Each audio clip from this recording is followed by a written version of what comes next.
Frank Lloyd Wright was being interviewed, what's your favorite project? And he said the next one.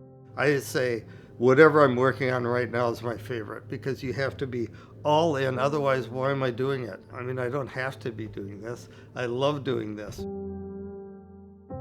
I started out, since I was a child, I loved to draw.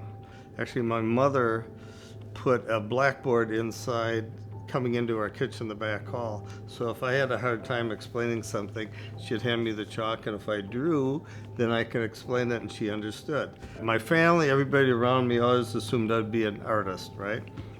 In my last 2 years of high school, they had a drafting class and then an architecture drafting class, and I liked that. All I liked is art, drafting class, and Phi Ed.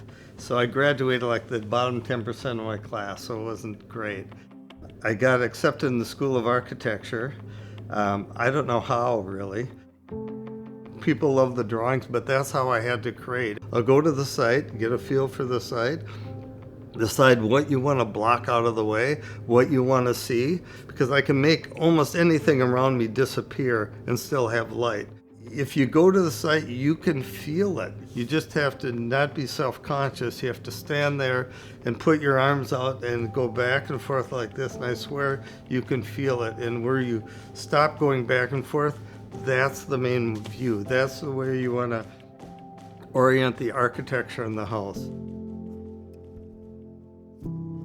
The Lake Hubert project started actually years before it really started.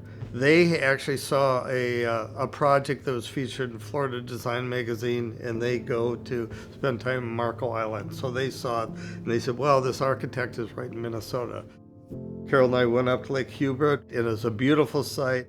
When I looked at it, it's such a clear, beautiful lake. I mean, it was all about connecting to that lake and the light and saving those big pine trees. But at that time, they weren't ready to go ahead. We reached out actually during COVID. You know, all of a sudden we couldn't travel around the country and look at property. And luckily our house had just been finished, and it was a lake house, and it was published and this and that. All of a sudden we got lake calls, up north calls, and they were one of them. And we came back, and the feeling was immediate, like the lake is so pure, it's so strong.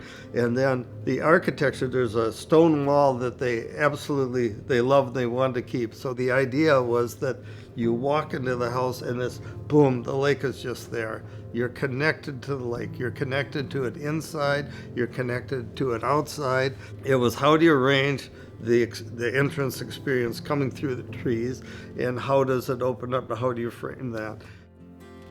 The whole great room opens to that really expansive porch, and we have the walkways that fly off both ends of the house. So the house is almost like wings soaring on that lake.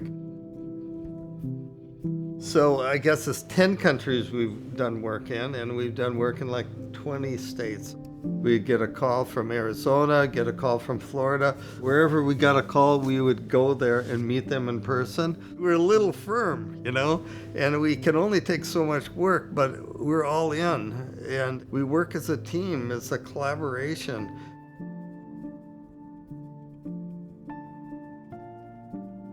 Every time we work with someone, we want their dreams to be exceeded. The easiest thing is to solve the functional things that they want. They want a garage, they want a kitchen, and all that. If you look at a tree and there's a big opening in the tree and the squirrels are in there, and say they're looking out at this lake, but all they're seeing is this much of it. You're in the space between the leaves and between the branches. There's a variance of light all around you, right? So you're more connected to everything, what comes, what goes. It's about life. It's about, we're here on this earth for a while, and we're in concentration of energy, and we're part of a bigger plan, and then we go. And that's okay, but we have to embrace it while we're here. So it's architecture, but it's a metaphor for life.